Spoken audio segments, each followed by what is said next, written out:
Nah, kemudian ada seorang pria jamaah sekalian yang mengadu kepada Rasulullah, qala rajulun innar rajula gitu. Jadi dia bertanya pria ini kepada Rasulullah, yuhibbu ayakuna subuhu hasanan gitu. Ada orang yang suka berpakaian bagus wahai Rasulullah. Wa na'luhu hasanatan, tapi dia juga beramalnya dengan baik gitu. Orangnya selalu pakaian bagus, tapi amalnya juga bagus gitu. Dijawab ke Rasulullah, innallaha jamilun gitu. Sungguh Allah itu indah, yuhibbul jamala, dan menyukai keindahan. Ya, jadi nggak apa-apa, gitu. Yang penting amal kita dijaga harus baik, ya. Nah kalau pakaian untuk mendukung amal, ya nggak ada masalah, gitu, ya. Gitu. Cuman yang pantas lah, gitu, ya. Jadi gini jemaah, yang dimaksud sombong itu, al-qibru itu, batorul haqi. Yang dimaksud sombong itu adalah yang menolak kebenaran. Ya, menolak kebenaran. Di antaranya pamer juga kan menolak kebenaran. Pamer-pamer itu, ya. Terutama orang-orang yang tidak mau dikoreksi. Orang yang tidak mau dikoreksi itu termasuk orang yang sombong, gitu. Orang yang merasa asapang benerna sorangan, ya, jadi dia nggak bisa dikoreksi. Nah itu termasuk orang yang sombong itu. Wa ghamtun nasi, dan orang yang melihat ke bawah kepada orang lain, bahwa orang lain itu semua adalah di bawah kita. Nah itu termasuk sombong itu, ya. Nah biasanya jamaah kalau saya memperhatikan sekarang itu situasi sekarang. Kenapa sekarang itu banyak orang yang jadi sombong tanpa terasa? Masalahnya ini tanpa terasa gitu. Dalam dirinya dia nggak merasa sombong. Padahal kalau dilihat dengan mata dohir atau mata batin itu terlihat sekali kesombongannya. Gitu, ya. Sekarang itu ada fenomena apa gitu bisa membuat banyak orang yang sombong yang tidak merasa sombong, ya. Ada kebiasaan yang salah di masyarakat kita. Awalnya gini jemaah, biasanya berawal dari ada orang-orang yang memang dasar di dirinya itu sudah ada sifat kibri, sudah ada. Karena bawaan manusia itu kan ada sifat setan, ada sifat malaikat gitu. Nah, ada sifat sombong di dalam diri manusia yang dia biasanya merasa lebih tinggi dari orang lain gitu. Terutama misalnya yang sekarang yang saya soroti ini perkara ilmu, ya. Dengan ilmunya yang dia merasa udah lulus pesantren, lulus S1, S2 agama misalnya, ya.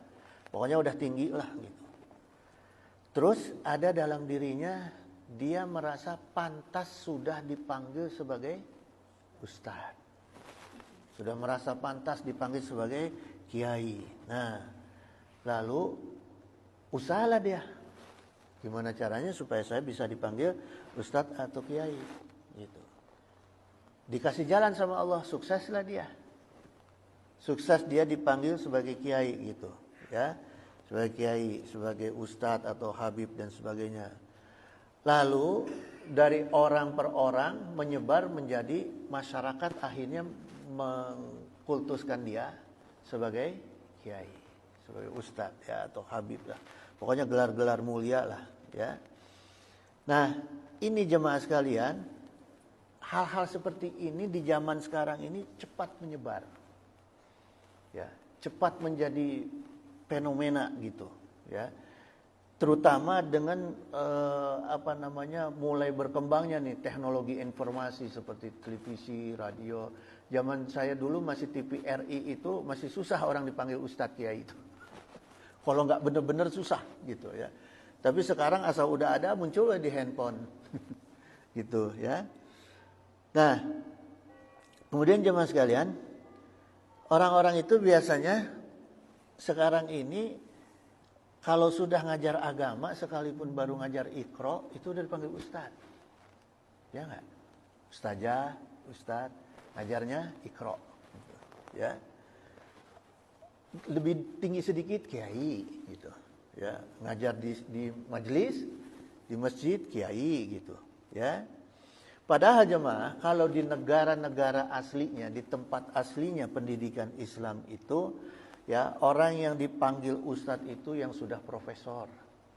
Itu yang ustadz tuh. Coba cek di Al-Azhar lah. Ya, di Al-Azhar, Ummul Qura, di Universitas Madinah gitu. Orang-orang yang dipanggil ustadz itu di sana yang sudah mengajar itu, udah gelarnya udah profesor, sudah punya karya ilmiah gitu. Baru muncul di TV sekali langsung jadi ustadz, enggak.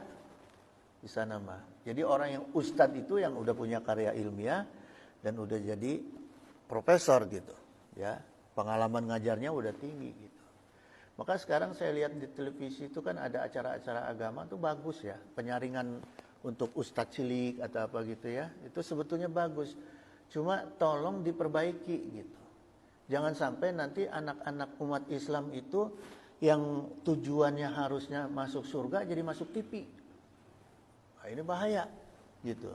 Bukan cari surga tapi cari TV gitu. Nah sekarang jemaah, aslinya kata ustadz. Ya. Sekarang kita harus paham nih dasarnya nih. Orang yang dipanggil ustadz secara bahasa aslinya ustadz itu bukan bahasa Arab. Bukan bahasa Arab. Aslinya bahasa Persia. Awestad. Gitu. Aslinya nih. Awestad kemudian diambil ke bahasa Arab. Dari bahasa Arab diserap ke bahasa Indonesia. Gitu. Ya. Awestad itu artinya orang yang ahli dalam bidangnya. Ya, jadi bukan belum ahli baru ngajar sekali dua kali jadi ustadz, enggak. Gitu. Fakta dari makna agama yang sesungguhnya awestad bukan ustadz, ya. Kemudian jemaah sekalian, gelar kiai ini yang sesungguhnya